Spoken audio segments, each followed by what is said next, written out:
ಪಾಕಿಸ್ತಾನದ ಮಾಜಿ ಪ್ರಧಾನಿ ಇಮ್ರಾನ್ ಖಾನ್ ಜೈಲಿನಲ್ಲಿ ಸತ್ತರೆ ಇಲ್ಲ ಅವರನ್ನ ಕೊಲ್ಲಲಾಯಿತೆ ಎಂಬೆಲ್ಲದರ ಬಗೆಗೆ ಗಾಳಿ ಸುದ್ದಿಯ ನಡುವೆ ಅನುಮಾನದ ಹುತ್ತ ಎದ್ದಿದ್ದು ಸರಿಯಾದ ಸುದ್ದಿ ಯಾವ ಕಡೆಯಿಂದಲೂ ಬರುತ್ತಿಲ್ಲ.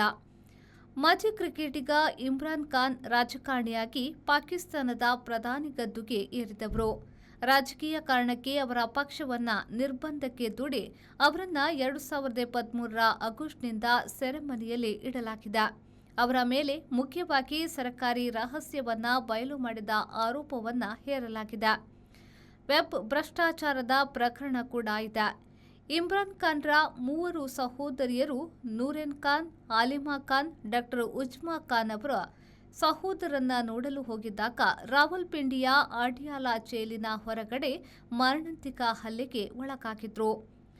ಪಾಕಿಸ್ತಾನ್ ತೆಹ್ರೀಕ್ ಎ ಇನ್ಸಾಫ್ ಪಕ್ಷದ ಪ್ರಮುಖರಾದ ಅವರನ್ನ ನೋಡಲು ಬಿಡುತ್ತಿಲ್ಲ ಎಂದು ಸಹೋದರಿಯರು ಮಾಧ್ಯಮಗಳ ಮುಂದೆ ಹೇಳಿದ್ರು. ಜಾಲತಾಣಗಳಲ್ಲಿ ಕೆಲವು ಸುದ್ದಿಗಳು ಬಂದಿವೆ. ಜೈಲಿನಲ್ಲಿ ಕೆಟ್ಟ ರೀತಿಯಲ್ಲಿ ನಡೆಸಿಕೊಂಡಿದ್ದರಿಂದ 72ರ ಇಮ್ರಾನ್ ಖಾನ್ ಸಾವಿಗೀಡಾಗಿದ್ದಾರೆ.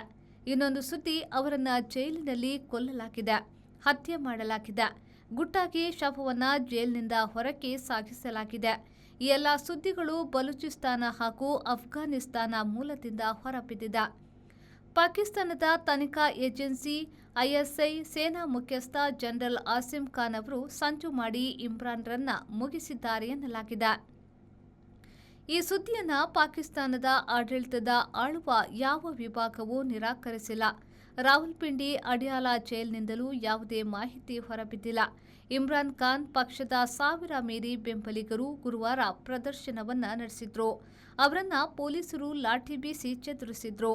ಸಹೋದರನ್ನ ಡೆತ್ ಸೆಲ್ನಲ್ಲಿ ಇಡಲಾಗಿದೆ ಎಂದು ಕೆಲವು ದಿನಗಳ ಹಿಂದೆ ಆಲಿಮಾ ಖಾನ್ ಆಪಾದಿಸಿದ್ರು. ಅವರ ಪಕ್ಷ ಅಧಿಕಾರದಲ್ಲಿರುವ ಖೈಬರ್ ಪಖ್ತೂನ್ಖಾ ಮುಖ್ಯಮಂತ್ರಿ ಸೊಹೇಲ್ ಅಫ್ರಿದಿಯವರೆಗೂ ಇಮ್ರಾನ್ರನ್ನ ಭೇಟಿಯಾಗಲು ಬಿಟ್ಟಿಲ್ಲ.